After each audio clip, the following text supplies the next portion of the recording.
Ljouwert deel kiest voor de gemeente Ljouwert. Dat had het referendum van woensdag uitwiest. 70% stemde voor aansluiting bij Ljouwert, 20% voor de gemeente Noordwest-Friesland. Maar Frensje Radiel, Menam Radiel, Haas en het Beeld.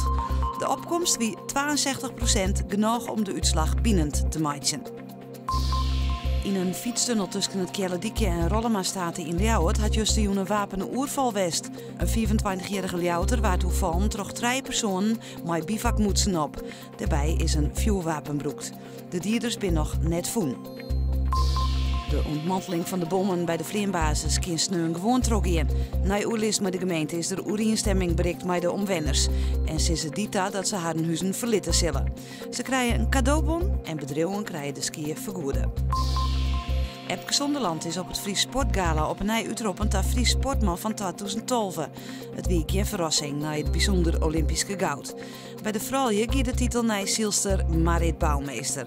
Ze hellen zilver op de Olympische Spelen. Bij de Frieske sporten is vierrapper Anne Galema uitroepend tot Frieske sporter van 2012.